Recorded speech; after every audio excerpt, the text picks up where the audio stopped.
Este, bueno, pues Dios les bendiga. Llevamos varias semanas estudiando el libro de Esther. Es un libro sencillo, de alguna u otra manera, y de alguna u otra forma, mm, nosotros llegamos como a normalizar el hecho de decir que es un libro que no es tan profundo, que no tiene como tantas verdades dentro de sí, pero es todo lo contrario, ¿no? Cuando nosotros nos ponemos a estudiar el libro de Esther con lujo de detalle, nos vamos a percatar de que nos da una lista de emociones que son, hola hermano Oscar, Dios le bendiga, que son emociones muy negativas, ¿sí? Encontramos más de 10. Hace unas semanas nosotros empezamos con el estudio de cada una de estas emociones y voy a invitarles por favor a que saquen su Biblia. Yo aquí la tengo digital y vamos a darle lectura precisamente al libro de Esther, capítulo 1, versículo 12. Este es el versículo de arranque para poder estudiar la agenda de trabajo que tenemos el día de hoy.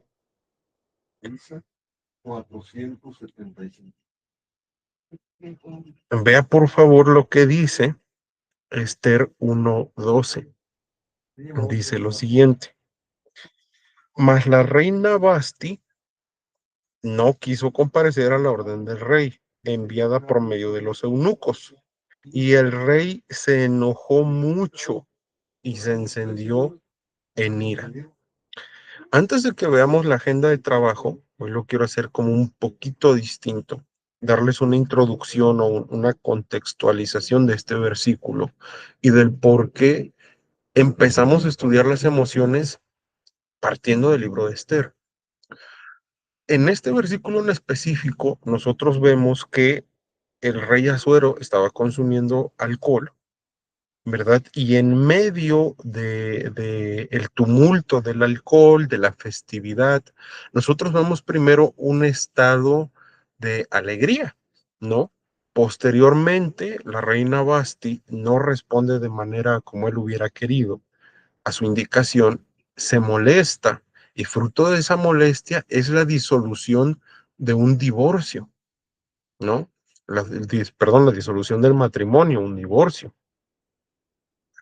¿Qué es lo que pasa aquí? Bueno, en muchas ocasiones, ¿verdad? Nosotros nos vamos a percatar de que la Biblia nos invita a renovar el espíritu de nuestro entendimiento. Pero cuando usted estudia, sobre todo en el hebreo,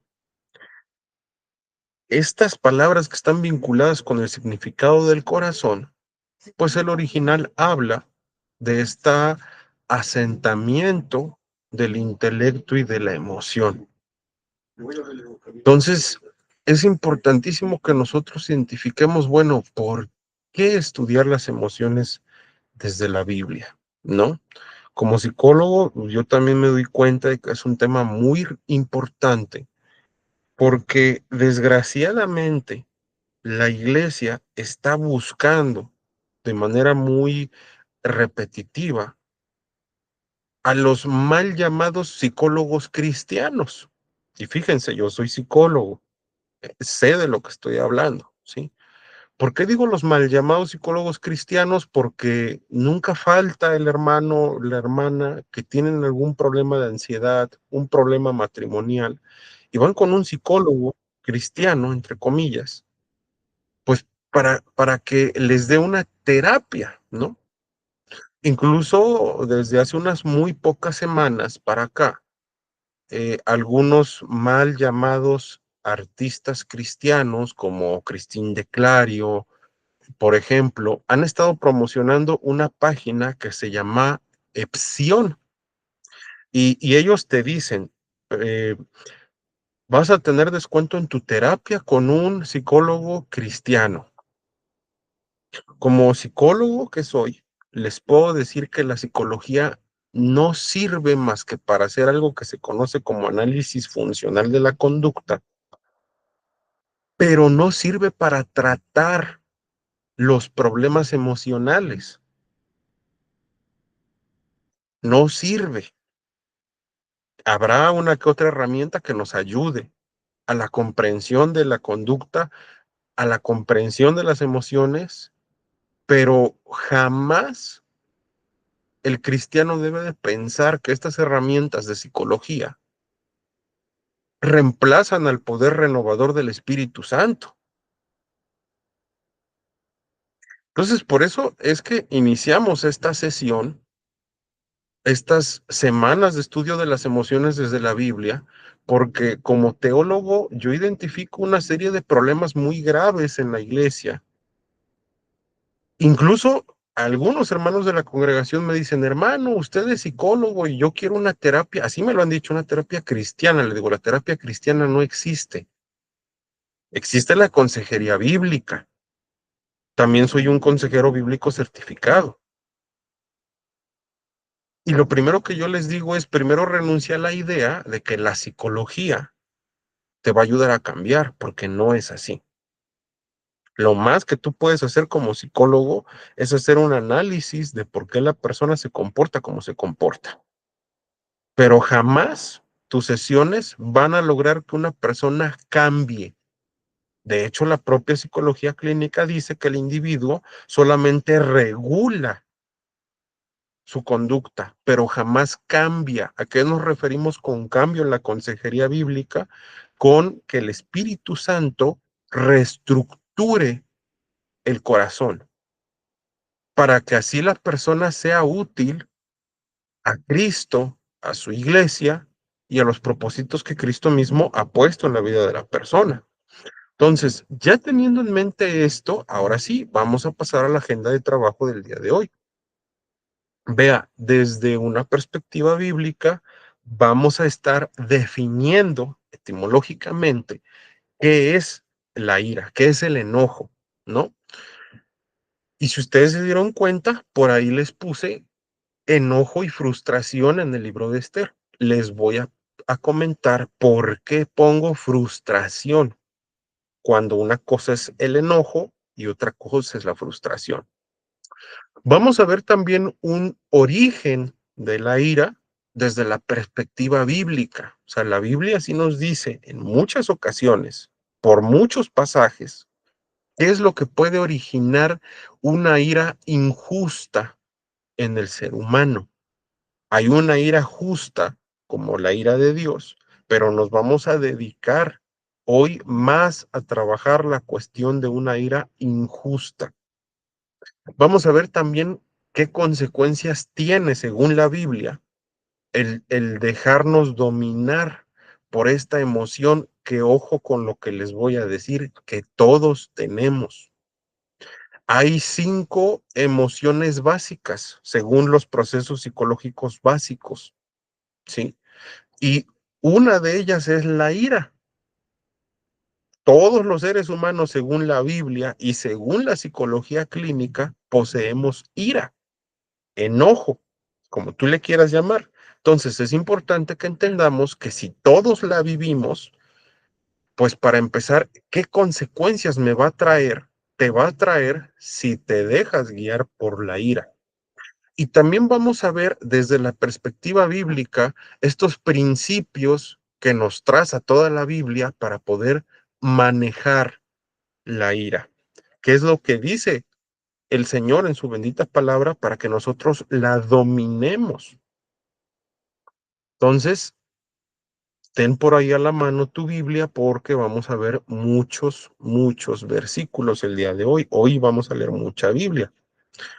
Fíjate, desde una perspectiva etimológica, hay 3 vocablos, principalmente 2 en hebreo, uno en griego, que nos empiezan a decir qué es la ira, cómo se define la ira, ¿no? El primero, si tú tienes ahí tu concordancia Strong, y si no, ahorita te lo voy a decir, es el vocablo hebreo 639. ¿Qué dice ese vocablo, hermano? Bueno, ese vocablo literalmente significa nariz. Y cuando yo lo estudiaba, decía, bueno, o sea, ¿por qué dice nariz, no? Bueno, acuérdate que cuando la persona está muy molesta, tu respiración cambia. Trata de acordarte en este momento de una situación en la que tú te molestaste muchísimo. ¿Y qué es lo primero que hace la persona? Aumenta el ritmo cardíaco, aumenta el gasto sanguíneo. Por consiguiente, la respiración se tiene que ver modificada, porque tiene que haber más flujo de oxígeno al mismo paso del gasto sanguíneo. Como consiguiente, la nariz está, o sea, estás molesto, tu propio cuerpo lo dice, ¿no?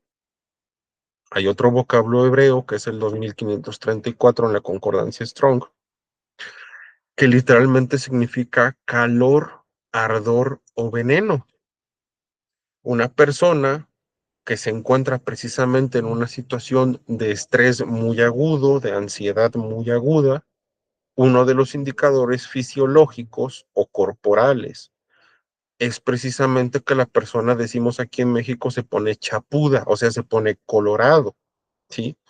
Entonces, por eso es que el hebreo habla de estos indicadores fisiológicos de la conducta, o sea, habla de la forma de respirar, habla de la forma en la que el color de la piel del rostro cambia, pero el griego se va más por las cuestiones intelectuales, ¿no?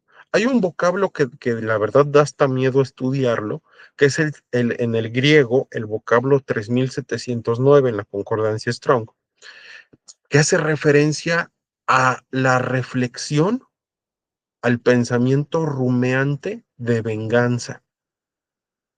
O sea, cuando yo estoy airado, según la Biblia, aparte de lo fisiológico, aparte de lo que mi organismo va a hacer, que no lo vas a poder controlar, no hay ningún ser humano que controle las respuestas automáticas. Fíjate lo que te voy a decir porque más adelante la Biblia habla de esto. Ningún ser humano regula las respuestas automáticas, ni fisiológicas ni psicológicas. En el momento que tú empiezas a pensar en cómo hacerle daño a alguien, ya armaste tu paquete completo de ira. A lo mejor ahorita se te viene a la mente el ejemplo de Caín y de Abel, por poner un ejemplo, ¿no? Donde sabemos que Caín mata a Abel, pero hubo un pensamiento rumiante de cómo lo iba a hacer hasta que lo llevó a cabo. Entonces, fíjense qué interesante es cómo la Biblia define a la propia ira. Ahora, ¿qué dice la Biblia acerca de cómo se origina? La Biblia dice que las personas estúpidas, faltas de entendimiento o necias, si tú ves la concordancia Strong, así es, este vocablo necedad, así se entiende. No, no es porque yo esté insultando. Así se define a la persona que, que tiene una tendencia a la ira, ser una persona estúpida, una persona falta de entendimiento, una persona que es necia por naturaleza. Vamos a Proverbios, vamos a empezar a leer bastante, sobre todo el libro de los Proverbios. Proverbios 14:17. Fíjate, vamos a empezar a ver estas citas. El que fácilmente se enoja hará locuras y el hombre perverso será aborrecido. O sea, la locura, fíjate, eso es un dato interesante. La locura para el pensamiento latino, para los romanos, era estar fuera de la realidad, ¿no? Por eso es que cuando uno estudia libros, por ejemplo, de Michel Foucault, donde se habla precisamente del stultifera navis, de la locura, se nombra la época bíblica donde las personas con conductas lejos del estándar social eran llevadas por navíos a donde estaban los leprosos y los endemoniados. Acuérdate que para la época antigua, sobre todo en la época bíblica, la locura era sinónimo de estar endemoniado. Posteriormente, en la propia teología de la época del apóstol Pablo, ya se empieza a observar que también semánticamente la locura es un sinónimo de falta de entendimiento, pero esto ya viene desde los proverbios, ¿no? Proverbios 29:11 también refuerza precisamente esta postura. Dice, el necio da rienda suelta a toda su ira, mas el sabio al fin la sosiega. O sea, fíjate, los dos sienten ira. Acuérdate que la semana pasada estudiamos los tipos de proverbios. Este es un proverbio que contrasta en su primer línea con lo que dice la segunda. ¿Qué es lo que nos está diciendo? Está poniendo el perfil del necio y el perfil del sabio. ¿Por qué? Porque es muy distinto lo uno de lo otro. Mientras el necio le da rienda suelta al enojo, pues entonces el sabio no es que no se enoje, pero sabe regular la ira, que esa es la enorme diferencia. El sabio tiene entendimiento, por lo tanto el necio no lo tiene. Es una lógica inferencial la que nos está invitando a ejercitar este proverbio, ¿no? ¿Qué otra cosa puede originar la ira? Los celos. Llámese en una relación sentimental, por ejemplo, en el matrimonio, en una relación familiar, los celos ocasionan precisamente la ira. Acuérdate que en Génesis 4:5 se habla de la historia de Caín y Abel. Entonces, fíjate qué interesante es que para la Biblia, para el Señor, que es el perfecto psicólogo, ¿verdad? Nos vamos a dar cuenta que Dios diagnostica súper rapidísimo la conducta del ser humano, a diferencia del psicólogo y de la mal llamada psicología, ¿no? Génesis 4:5, fíjate qué hermoso lo que dice. Pero no miró con agrado a Caín y a la ofrenda suya, y se ensañó Caín en gran manera y decayó su semblante. O sea, el diagnóstico de parte de Dios es el siguiente. La persona con frustración, la persona que no tolera la reprensión, la persona que no tolera los lineamientos, la persona inmadura emocionalmente es una persona que se va a enojar con facilidad. De hecho, ahora sí como psicólogo, cuando tú trabajas con niños que tienen algo que se llama trastorno por déficit de atención con hiperactividad, nosotros decimos que uno de los indicadores es la falta de madurez emocional y la falta de tolerancia a la frustración, o sea, se enoja rápido. ¿Qué dice la Biblia acerca del propio origen, verdad? Del enojo, de la ira. Es que también codiciamos. Ese es otro de los problemas que originan precisamente el enojo. Mucho más adelante en Santiago 4, versículos 1 y 2 dice lo siguiente. ¿De dónde vienen las guerras y los pleitos entre ustedes? ¿No es de vuestras pasiones las cuales combaten en vuestros miembros? Codician y no tienen, matan y arden de envidia y no pueden alcanzar, combaten y luchan, pero no tienen lo que desean porque no piden. Y ojo, aquí dice por qué. Piden y no reciben porque piden mal para gastar en vuestros deleites. O sea, la persona codiciosa y la persona egoísta, la persona egocéntrica, es una persona que se va a enojar con facilidad, según la Biblia. Fíjate cómo es que Dios hace la radiografía espiritual de todos nosotros. Pero también la Biblia nos dice que nuestra propia naturaleza, por eso te digo, todos nos enojamos, nuestra propia naturaleza tiene una tendencia al enojo. Gálatas 5:19 al 21. Fíjate lo que el apóstol Pablo enseña acerca de este tipo de emoción. Dice lo siguiente, la palabra del Señor: y manifiestas son las obras de la carne. Acuérdate que sarx en griego, que es esta palabra que utiliza Pablo para hablar de la carne, es la naturaleza pecaminosa, ¿no? Manifiestas son las obras de la carne, que son adulterio, fornicación, inmundicia, lascivia, idolatría, hechicerías, enemistades, pleitos, celos, iras, contiendas, disensiones. O sea, más claro ni el agua. El problema somos nosotros, es nuestro corazón.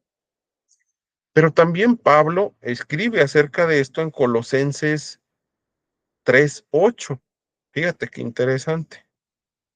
Dice: pero ahora dejad también vosotros todas estas cosas: ira, enojo, malicia, blasfemia, palabras deshonestas de vuestra boca. O sea, es un problema que todos tenemos. Yo recuerdo en una ocasión que yo estaba trabajando con algunos pastores, y dentro de esos momentos de comunión, a uno de ellos se le hizo muy fácil enfrente de nosotros golpear a puño cerrado a su hijo. Y se puso muy de malas, se puso colorado, lo empezó a insultar enfrente de nosotros. Y me decían los hermanos, yo estaba en otro estado, no en el estado donde vivo, y me decían, es común que este pastor haga eso, ese es como su principal defecto, ¿no? ¿Por qué este pastor no podía dejar de molestarse con su hijo? Porque tenía falta de perdón hacia él. Él había cometido una falta moral grave, honestamente grave, pero esta falta de perdón no le permitía apaciguar su ira en contra de él. Y eso es el siguiente punto que nosotros vemos. O sea, fíjate cómo la Biblia, cómo el Señor da un diagnóstico interconectado del por qué puede que nosotros nos molestemos con alguien, ¿no? Ve lo que dice Mateo 5:22. Mateo 5:22 dice lo siguiente: pero yo os digo que cualquiera que se enoje contra su hermano será culpable de juicio, y cualquiera que diga necio a su hermano será culpable ante el concilio, y cualquiera que le diga fatuo quedará expuesto al infierno de fuego. Pero fíjate el versículo 23: por tanto, si traes tu ofrenda al altar y allí te acuerdas de que tu hermano tiene algo contra ti, versículo 24, deja allí tu ofrenda delante del altar y anda, reconcíliate primero con tu hermano. O sea, el Señor es muy honesto con nosotros y nos dice, a ver, lo más probable es que no va a faltar que alguien te ofenda, que tú te molestes. Esa falta de perdón, ¿cómo se va a dar cuenta una persona con la sabiduría de Dios? ¿Cómo te vas a dar cuenta? Por ejemplo, en los matrimonios. ¿Por qué a veces, sobre todo en los hombres, por qué a veces la hermana, cuando llega a consejería con el hermano, dice, es que él se molesta mucho? Habría que estudiar, según la Biblia, si no hay falta de perdón de parte de él hacia ella. O en el caso de las mujeres también, cuando se molestan seguido con el esposo, habría que estudiar, según la Biblia, si no hay una falta de perdón hacia la figura del esposo. Ahora fíjate también lo que dice Efesios 4:31. Dice lo siguiente: quítense de vosotros, fíjate cómo la Biblia relaciona esto, toda amargura, enojo, ira, gritería y maledicencia.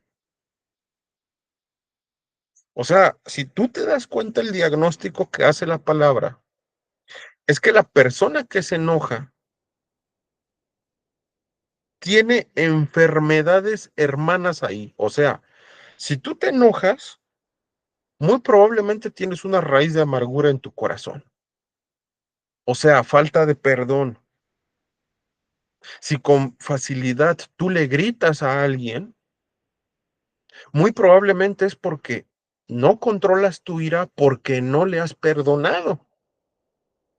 Y si tú tienes esta conducta de maldecir a alguien, pues es evidentemente porque hay ira en tu corazón, muy probablemente por falta de perdón o por maldad, por malicia.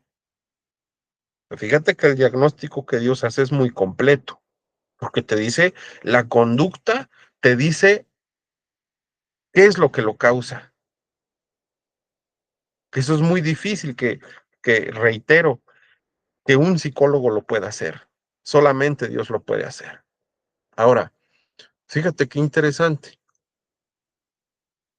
Si muchos, yo me incluyo, yo he sido de las personas que he batallado con la ira, y digo, bueno, o los hermanos que batallamos a veces con la ira decimos, bueno, pero pues no pasa nada, nadie me ha dicho nada. Pues la realidad es que la Biblia sí dice que hay consecuencias. O sea, así como toda conducta, como todo hecho delante de los ojos de Dios va a tener una consecuencia, la ira también. La ira no es la excepción. Entonces, ¿qué consecuencias voy a vivir si yo soy alguien dominado por la ira? Primero, acarreo para mi vida el juicio de Dios. Esa es una realidad. Fíjate, nos vamos a regresar allá a Mateo 5, 21 y 22. Y vamos a releerlo nuevamente bajo esta óptica. Oísteis que fue dicho,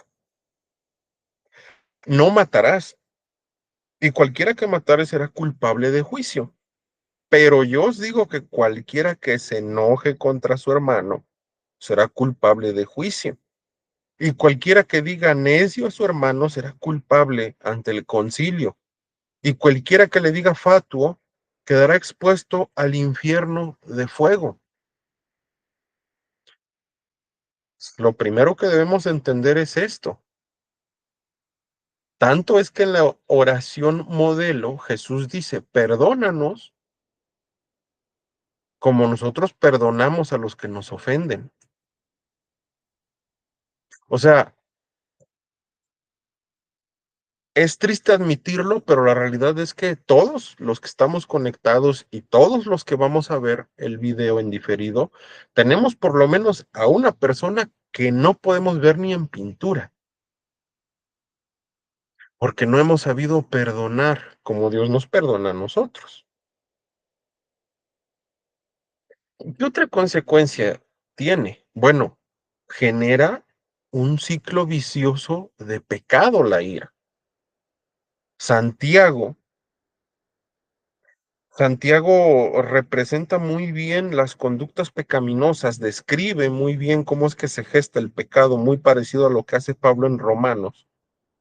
Y en el capítulo 1, versículo 20 de Santiago, nosotros vemos este tema que es más que delicado. Dice, la ira del hombre no obra la justicia de Dios. O sea, si yo me molesto con alguien y si yo, como dice el texto griego, yo estoy rumeando cómo hacerle daño, yo no voy a buscar que me pague lo justo. No. O sea, la justicia del hombre es destruir, no es justa.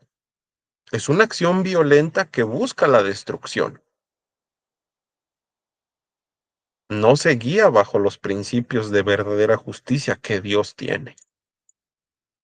Ahora, las personas que son dominados por la ira también ven impedida su comunión con Dios. O sea, no pueden comunicarse de manera adecuada con Dios. Primera de Timoteo 2:8 dice lo siguiente: quiero pues que los hombres oren en todo lugar, levantando manos santas, sin ira ni contienda. Ahí nos podemos recordar ese pasaje que dice que cuando el hombre habla de manera áspera a su mujer, sus oraciones no van a ser oraciones eficaces. ¿De dónde viene la aspereza? De la ira. También la Biblia nos dice que quien es dominado por la ira empieza a vivir aislado socialmente. O sea, ya las personas ya no quieren convivir contigo. ¿Por qué? Porque, pues, el hermano Isaías se enoja muy rápido, de todo se molesta, es un hombre muy amargo, pues ya no hay que llevarse con él. Gálatas 5:19 al 21, fíjate. A pesar de que ya lo leímos, vamos a refrescar un poquito la memoria, fíjate. Dice, manifiestas son las obras de la carne, inicia por una parte sexual, ojo, versículo 20, enemistades, pleitos, celos, iras, contiendas, disensiones. O sea, dime quién va a estar en un hogar donde a cada rato hay celos, hay peleas, hay enojos, no te sientes a gusto. Matrimonios que viven esto, que llegan a consejería, no están a gusto. O sea, la persona que vive dominado por la ira va a empezar a vivir un aislamiento social hasta que nadie quiera pasar tiempo con él. Ahora, la persona que es dominada también por la ira, también promueve, desgraciadamente, promueve la propia necedad.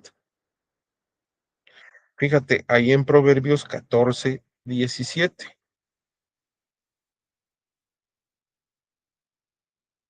dice, el que fácilmente se enoja hará locuras, el hombre perverso será aborrecido. O sea, así como la ira, perdón, así como la amargura, según Hebreos, así la ira también brota sobre los demás.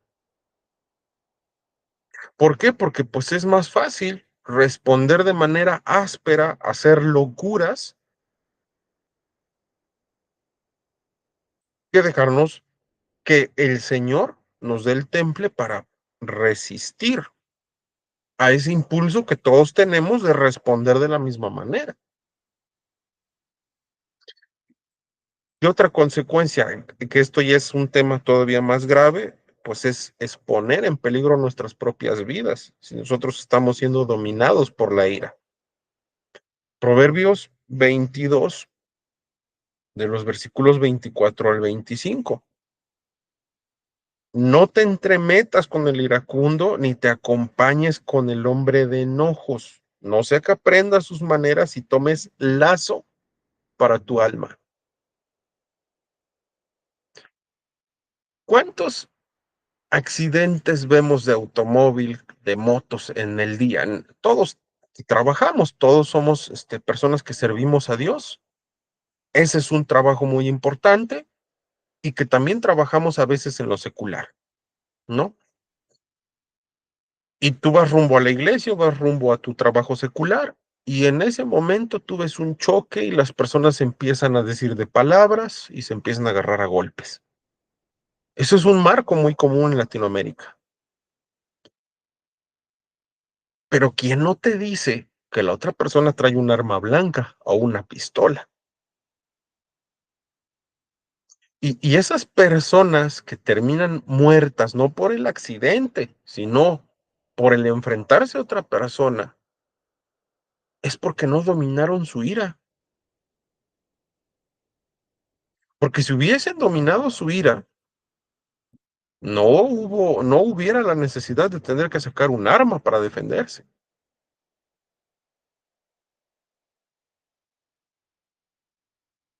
Ahora, Hermano, yo sé que sí, yo batallo con la ira. Yo sé que todo lo que está usted diciendo es una realidad, pero ¿cómo le hago?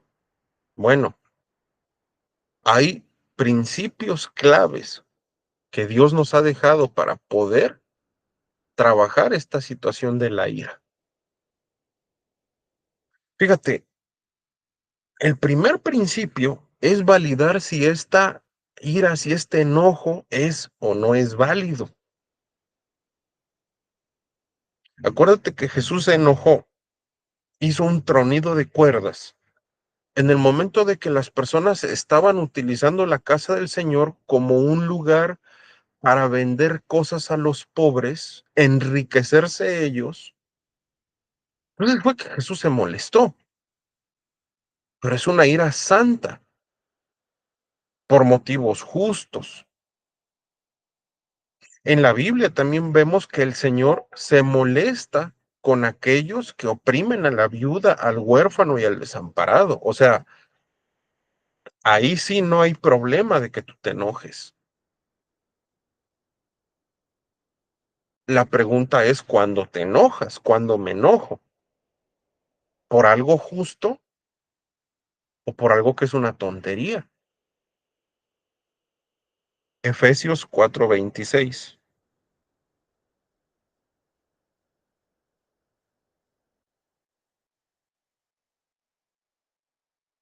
Efesios 4:26 dice, airaos, pero no pequéis. O sea, no toda ira es pecaminosa. También la Biblia nos dice que para poder manejar la ira, necesitamos aprender a retener la respuesta inmediata. O sea, ejemplo, yo voy manejando en el carro y se me cierra alguien y mi respuesta automática es pegarle un trancazo a su carro o es aventarle el carro. O si puedo y tengo seguro, le pego y le choco el carro a ver si está asegurado su carro. Esa es la respuesta automática, la respuesta que viene de la carne. Entonces, la Biblia nos dice, no, ya lo sentiste, ya lo pensaste, aguántate ese deseo de reaccionar mal. Santiago 1:19 nos dice esto. Dice lo siguiente la palabra del Señor. Por esto, mis amados hermanos, todo hombre sea pronto para oír, tardo para hablar, tardo para irarse. O sea, hay que contener precisamente esa ira. También la Biblia nos dice que debemos de buscar resolver rápido el conflicto. Precisamente este versículo de Efesios 4:26 que acabamos de leer antes de Santiago nos da esa idea. O sea, hay que buscar, ¿no? Cuando dice que no se ponga el sol sobre vuestro enojo, es eso. Tenemos que resolver rápido este tipo de conflictos. La Biblia también nos dice que para poder manejar la ira hay que hablar con amor y verdad. O sea, tú estás facultado para en el momento de que alguien te ofenda, confrontarle, pero tu confrontación no tiene que ser áspera, no tiene que ser juiciosa, tiene que ser una confrontación que sea amorosa, que sea hecha en el amor del Señor. Fíjate, Proverbios 15:1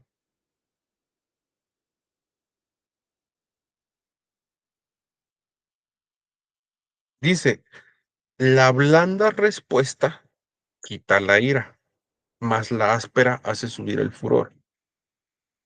O sea, quienes tenemos un carácter difícil sabemos esta parte. Si a mí viene alguien y yo estoy molesto y la persona que viene me sigue atacando, yo lejos de calmarme me voy a molestar más. O viceversa, si la otra persona es de un carácter difícil y yo le empiezo a decir de groserías y lo empiezo a atacar y la persona se va a molestar, o sea, no se va a relajar, ¿no? Entonces, la idea es hablar con amor, es decir las cosas de manera directa, porque los problemas no se solucionan dándoles la vuelta. Tengo un problema con mi esposa y entonces mejor después lo arreglo. No se arregla así el problema. Si eso fuera cierto, entonces las personas que se fracturan una mano o un pie tendrían que esperarse a que solde solito el hueso. Y tampoco se va a solucionar atacando, porque si yo empiezo a ser áspero, pues la otra persona se va a molestar también, ¿no? O sea, tengo que hablar, sí, pero hablar con amor. Hablar en la paz del Señor, pero confrontando también a la persona. Y esto es el siguiente paso. Yo quiero manejar la ira, tengo que ser proactivo. O sea, yo tengo que buscar la reconciliación con la persona que me ofendió, porque la otra persona probablemente jamás lo va a hacer. A mí me toca hacer ese trabajo, ¿no? ¿Dónde dice eso? Mateo 5. Fíjense, todos estos principios que la verdad no nos agradan, yo me incluyo, no me agradan, pero es lo que enseña la Biblia, no es lo que a mí me agrade. Mateo 5, 22 y 23 dice, sobre todo el versículo 23 dice, por tanto, si traes tu ofrenda al altar y allí te acuerdas de que tu hermano tiene algo contra ti, deja allí tu ofrenda delante del altar y anda, reconcíliate primero con tu hermano. O sea, es obligatorio este hecho de que si yo quiero poder manejar mi ira, pues ¿qué necesito? Hablar del problema, pero hablarlo con la persona, o sea, no hablarlo con otros. Es con la persona que me ofendió o que ofendí o con quien estoy molesto, ¿no? También Mateo 18, 15 al 17 dice lo siguiente. Por tanto, si tu hermano peca contra ti, ve y repréndele, estando tú y él solos. Si te oyere, has ganado a tu hermano, mas si no te oyere, toma un contigo a uno o dos, para que en boca de dos o tres testigos conste toda palabra. Si no los oyere a ellos, dilo a la iglesia, y si no oyere a la iglesia, tenle por gentil y por publicano. O sea, fíjate, lejos de la idea que nosotros tenemos de darle la vuelta a los problemas, es solucionarlos en el momento. También la Biblia, conociéndonos el Señor, ¿verdad? Nos dice que para poder manejar la ira, no debemos de buscar la venganza por nuestras manos. Romanos 12:19 nos dice lo siguiente: no os venguéis vosotros mismos, amados míos, sino dejad lugar a la ira de Dios, porque escrito está, mía es la venganza, yo pagaré, dice el Señor. Hay momentos, ¿verdad?, donde ya no podemos aguantar y estamos explotando y queremos soltar la ira como nos dé lugar. ¿Qué hago ahí, hermano? Bueno, pídele a Dios dominio propio. Gálatas 5 dice eso. El fruto del Espíritu es poder, amor y dominio propio. No te puedes dominar, o sea, de verdad sientes que vas a hacer una tontería, que vas a golpear a alguien, que vas a reaccionar mal. Párate, ora y dile a Dios, Dios, yo no puedo con la ira. O sea, de verdad voy a hacer una tontería. Quítame esta ira, aplácame, porque yo sé que voy a hacer una tontería.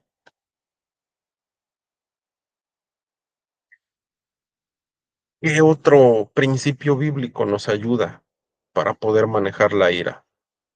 Es disciplinar en el amor del Señor. ¿Cómo? Sí, si tu hijo te robó, por muy tu hijo que sea, tú lo vas a tener que disciplinar, aunque te duela. Si una persona, pastor de tu iglesia, porque nunca va a faltar el que es más chivo que oveja, y empiece a hablar mal de ti, de la iglesia, a pesar de que no lo hayan tratado mal, tienes la facultad de disciplinarlo. Ojo, en el amor del Señor. Vean qué bonito lo que dice Pablo aquí en Gálatas. Gálatas 6:1 dice, hermanos, si alguno fuere sorprendido en alguna falta, vosotros que sois espirituales, restauradle con espíritu de mansedumbre, considerándote a ti mismo, no sea que tú también seas tentado. La idea de el manejo de la ira es esa. Si tú, al igual que yo, eres una persona que batalla con la ira, yo te puedo recomendar bíblicamente lo siguiente. Tú y yo necesitamos decirle a Dios que tenemos una lucha como todos los seres humanos con la ira. Algunos luchan más, otros menos. Y habiendo entendido eso, tengo que seguir estos pasos que hemos descrito hace unos minutos. Entender si es válido o no el por qué me estoy enojando. Aprender a no reaccionar de manera automática, sino a reaccionar en base a los criterios bíblicos. Resolver rápido el conflicto con la persona. Si le voy a confrontar, tengo que hacerlo con amor. No dar la vuelta al problema, sino ir directo y confrontar. Pero al momento de que confronto, también busco reconciliar esta relación con esta persona. ¿Por qué? Porque yo entiendo que así como yo tengo que perdonar, pues es porque Dios me ha perdonado a mí. Una de las formas de perdonar es precisamente no buscar venganza. Y si me es muy difícil, entonces yo le pido a Dios dominio propio. Con todo y ello, yo también voy a tener en algunas ocasiones que disciplinar a la persona que me ofendió. Pero para ello necesito hacerlo en el amor del Señor, necesito hacerlo como si yo fuera el que hubiera cometido la falta. A grandes rasgos, esto es lo que nos dice la Biblia sobre el manejo del enojo.